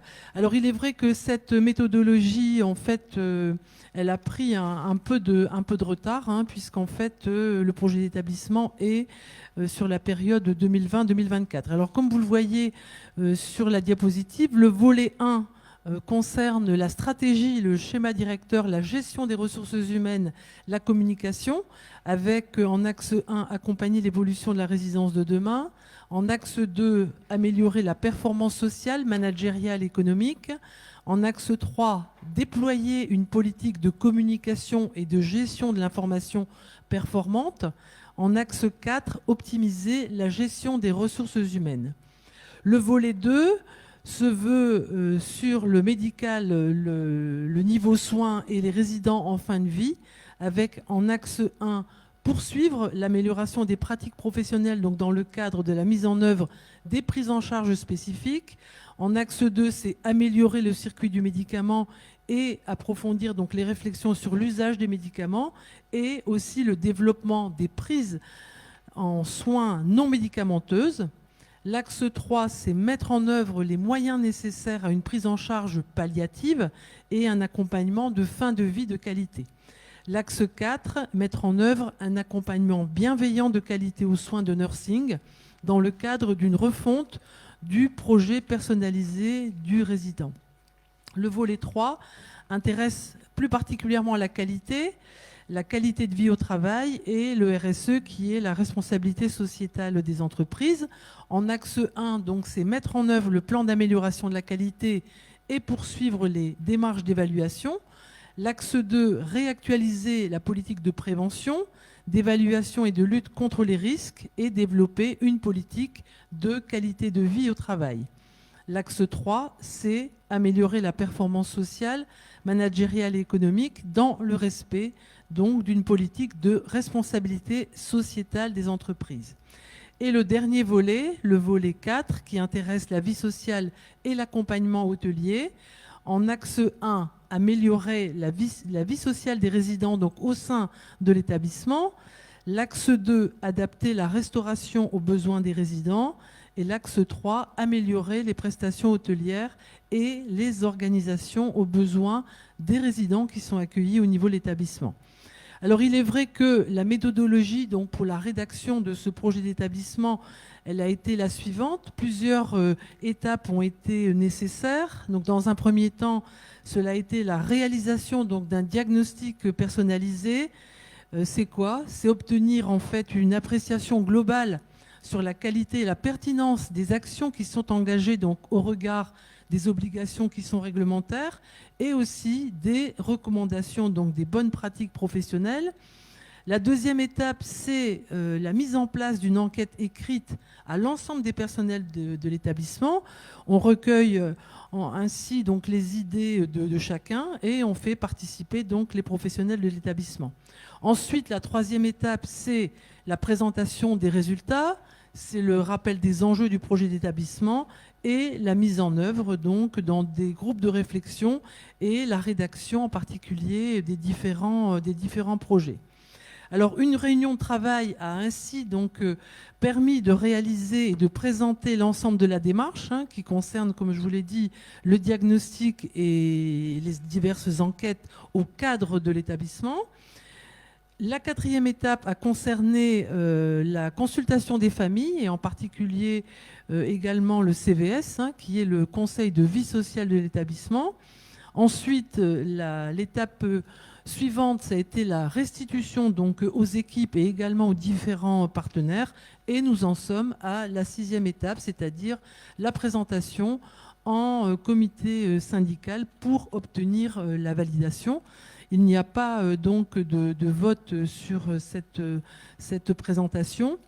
Donc il est vrai que cette méthodologie, comme je vous l'ai dit, elle a pris un peu de retard puisque le plan d'établissement concerne la période 2020-2024 et vous allez me dire, nous sommes en 2021, mais quand même qu'au premier semestre donc 2021. Alors maintenant, qu'est-ce qu'il est nécessaire de faire? C'est organiser en fait des groupes de relecture entre les cadres de l'établissement et les professionnels. C'est également faire des actions donc, de sensibilisation, également de formation sur ce projet d'établissement à l'ensemble des professionnels de l'établissement, qu'ils soient soignants, qu'ils soient techniques ou aussi administratifs. Et c'est bien sûr donc répondre aux objectifs qui sont fixés par ce projet d'établissement. Voilà ce que je souhaitais vous dire sur ce projet d'établissement, Monsieur le Président. Merci beaucoup. On voit ici un travail extrêmement consistant et collégial qui engage l'établissement sur les objectifs qui nous vont bien, on va dire, et qu'il faudra travailler. Bon, même s'il y a eu des choses pas énormes de fait en 2020, il y en a quand même eu, en tout cas des continuités de discussion. Vous avez donc 4 ans pour arriver à animer et aller au plus loin des objectifs de ce projet. Ce directeur, Madame la vice-présidente, je vous souhaite tous les deux bon courage et qu'on ait de beaux résultats autour de cela. Délibération, rapport numéro 12, subvention au comité des œuvres sociales de l'EHPAD Georges Delfosse. Alors donc, comme chaque année, une subvention est allouée au COS, qui est donc le comité des œuvres sociales de l'EHPAD. Alors cette subvention, elle est calculée sur la base de 1,7% donc des traitements bruts effectués effectivement versé en fait en 2020 au personnel qui est soit nommé sur un emploi permanent ou qui est contractuel, mais contractuel depuis plus de 6 mois. Et ce montant, il est de 30 746,94 € pour l'année 2021. Voilà, Monsieur le Président. Merci. Des remarques? Qui vote contre? Qui s'abstient? Unanimité, merci beaucoup. Rapport numéro 13, compte de gestion 2020. Exercice antérieur, budget annexe. Alors, donc, les chiffres qui ont été donc, transmis dans le compte de gestion par le Trésor public sont en totale conformité donc, avec les chiffres de l'état réalisé des recettes et des dépenses, hein, ce qu'on appelle l'ERRD 2020, pour l'EHPAD Georges Delfosse. Et ce compte de gestion, il a été validé et signé par Madame le comptable public. Merci bien. S'il y a des remarques, une remarque technique, excusez-moi, Monsieur le Président. Dans les documents que nous avons reçus par mail, vous avez un décalage de numéros sur vos rapports 12, 13, 14. Je ne sais pas si vous avez vu. Tout à fait. Il a été rectifié sur les premiers. Et après, il faut bien vérifier les numéros de rapport. D'accord. Oui. Je sais que j'avais vu un chiffre bonifié. Donc, Merci, Monsieur Legrand. Rapport 14, le RRD, pour le coup, RRD 2020. Alors, le RRD 2020, donc l'état réalisé des recettes et des dépenses donc, de l'EHPAD Georges Delfosse, vise à présenter les résultats de l'exercice 2020. Alors, si on veut s'attacher d'abord à la section d'exploitation et les charges d'exploitation, comme vous le voyez dans votre tableau, le total réalisé s'élève à 3 809 714,22 €, qui est détaillé de la façon suivante. En groupe 1, vous avez les charges afférentes à l'exploitation courante pour un montant de 822 612,48 €. Ces charges incluent par exemple les achats non stockés, ce sont les prestations de restauration ou encore la prestation donc, de blanchisserie, en particulier pour les tenues professionnelles. En groupe 2, ce sont les charges afférentes au personnel pour un montant donc, de 2 630 538,68 €. Donc actuellement, pour votre information, la volonté de l'établissement est de ne plus faire appel à l'intérim pour avoir des recrutements contractuels, ce qui va bien sûr peser moins sur les charges donc, de notre établissement. En ce qui concerne le groupe 3, ce sont les charges afférentes à la structure pour un montant donc, de 356 565,06 €. Ces charges incluent par exemple la location donc, de divers matériels, ça peut être des matelas à air, la location de lits médicaux pour les résidents, c'est également l'entretien, c'est également les réparations diverses de l'établissement ou encore donc les taxes. Si on veut s'attacher maintenant aux produits, ce qui correspond aux recettes d'exploitation, le total s'élève à 3 939 276,92 € et cela est détaillé donc, comme suit. Donc on va reprendre le groupe 1 qui correspond aux produits de la tarification pour un montant total donc, de 3 889 784 €. Alors cette tarification, elle inclut notamment les produits de soins qui sont attribués par l'ARS, les produits qui sont liés à la dépendance, qui sont, eux, attribués par le conseil départemental, ou encore les produits d'hébergement qui sont liés au taux d'occupation dans cette résidence. En ce qui concerne le groupe 2, qui correspond aux autres produits qui sont relatifs à l'exploitation pour un montant de 29 350,49 €, alors ces produits sont liés au remboursement sur rémunération ou encore au loyer, par exemple, qui est versé par le SIAD, qui est proche donc de la maison Georges Delfosse. En ce qui concerne le groupe 3, ce sont les produits financiers et les produits qui sont non encaissables pour un montant de 20 141,68 €. Alors ceci inclut notamment le financement exceptionnel du CIVOM pour un montant de 15 000 euros, ou encore quelques recettes plus ponctuelles qui peuvent être, par exemple, des avoirs sur marchandises. Alors, par conséquent, donc, le RRD 2020 laisse apparaître un résultat d'exploitation excédentaire de 129 562,70 euros. Si on veut parler donc du tableau de passage du résultat à la CAF, alors la capacité d'autofinancement au 31 décembre 2020 est d'un montant de 204 957,99 euros. Elle est supérieure à la dotation aux amortissements d'un montant de 75 395,29 euros du fait de l'excédent de 129 562,70 euros sur l'exercice 2020 tel que je vous l'ai libellé précédemment. Alors pour rappel, l'amortissement, c'est quoi? Ça représente en fait la perte de valeur d'un bien qui est due à l'usure du temps ou l'obsolescence. La dotation aux amortissements et la somme donc que représente cette perte de valeur, elle est estimée bien sûr pour chaque exercice et ce jusqu'à la fin de la durée d'usage de ce bien. Alors si on veut maintenant s'attacher au tableau de financement, alors l'apport au fonds de roulement augmente en 2020 de 132 936,33 euros. Cet apport, il est calculé comment? En soustrayant donc le total des emplois de 171 431,37 euros au total des ressources de 304 367,70 euros.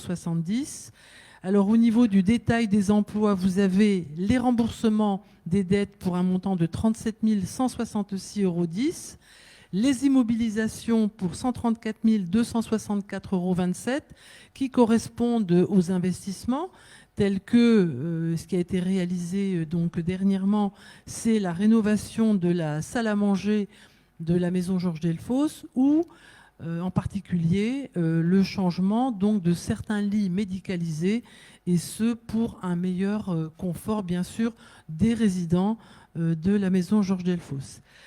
En ce qui concerne le détail donc des ressources, cela est composé des emprunts et des dettes assimilées donc pour un montant de 26 415 euros.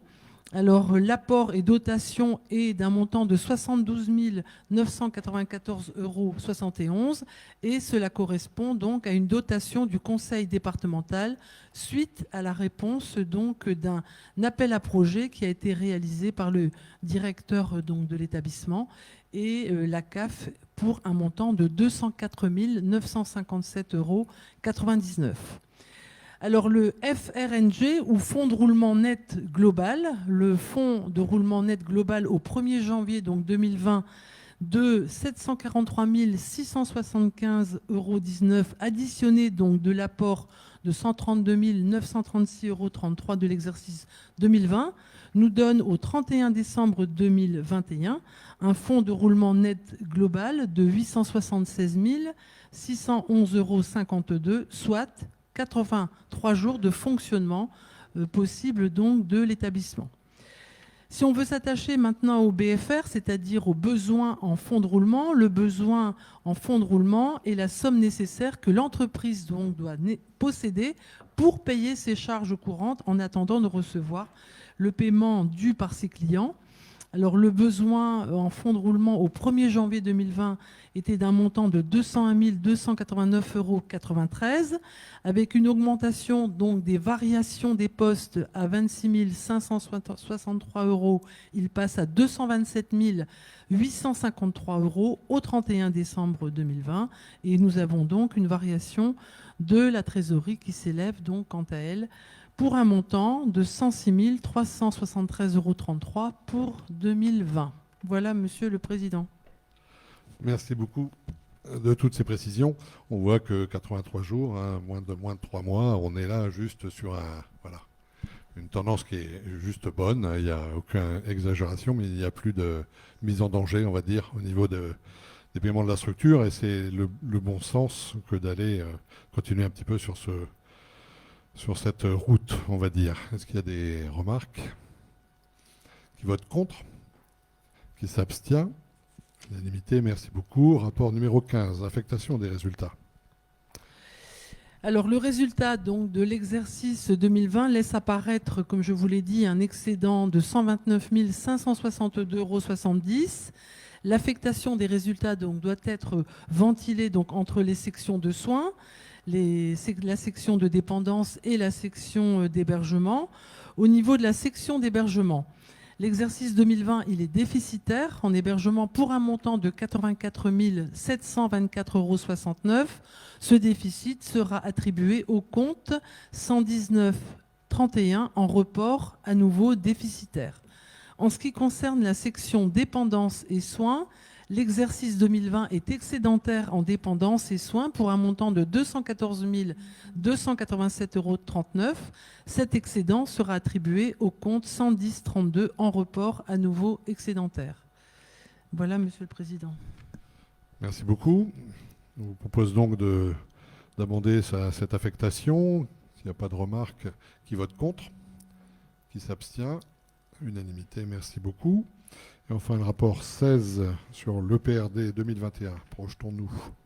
Alors, modification donc de l'état prévisionnel des recettes et des dépenses. Alors, en 2020, suite à une réponse à un appel à projet, une subvention donc de la part du conseil départemental a été attribuée à l'EHPAD Georges Delfosse. L'amortissement de cette subvention modifie le PRD 2021 qui a été voté, je vous le rappelle, à la fin de l'année 2020. Alors le tableau compte de résultats, on a des charges d'exploitation qui restent inchangées et qui s'élèvent pour un montant de 3 658 853,37 €. Les recettes d'exploitation prévisionnelle s'élèvent pour un montant de 3 625 308,86 €, soit 14 600 € donc de plus. Ce montant est dû à la dotation aux amortissements de la subvention attribuée au compte 777, quote-part des subventions d'investissement virées au résultat de l'exercice. Par conséquent, donc, le PRD 2021 modifié laisse apparaître un résultat en exploitation déficitaire de 33 544,51 €. Et au niveau des autres tableaux, donc cette dotation aux amortissements n'impacte pas les autres chiffres donc, de l'EPRD 2021 qui, je vous le rappelle, ont été votés en fin d'année 2020, qui, eux, restent inchangés. Voilà, Monsieur le Président. Merci. C'est on va dire de l'ajustement technique en fonction des dates réelles des exploitations. Qui vote contre? Qui s'abstient? Unanimité. Merci beaucoup. Rapport numéro 17. Instauration de la prime grand âge pour certains agents de l'EHPAD Georges Delfosse. Alors, la prime grand âge est appliquée donc, pour les professionnels qui sont titulaires au prorata de leur temps de travail, ayant été recrutés pour les fonctions d'auxiliaire de soins ou pour des fonctions d'aide-soignant au sein de l'EHPAD. Alors, cette prime, elle est intégralement couverte par l'assurance maladie par le biais de la dotation soins de l'EHPAD. Alors, chaque professionnel éligible se verra donc attribuer un montant de 118 € brut par mois. Alors, cette subvention donc, de 33 567,29 € par an qui est attribuée à la résidence Georges Delfosse permet de couvrir les coûts réels de cette prime qui s'élève donc pour un montant, après calcul, de 33 360,96 € par an. Alors, il vous est proposé de mettre en place cette prime à effet rétroactif au 1er janvier donc, 2021. Donc, c'est également une nouvelle prime qui est au bénéfice des professionnels de santé des EHPAD et dont la maison Georges Delfosse. Voilà, Monsieur le Président. Merci. Voilà, c'est une nouvelle disposition, en tout état de cause, crée une revalorisation des salaires de gens qui ont été soumis à forte pression qu'ils sont encore aujourd'hui. Donc ça va, de mon point de vue, dans le bon sens. Contrairement à l'accord Ségur, ce point de la prime grand âge est à voter. Et donc je le soumets à votre vote. Qui vote contre?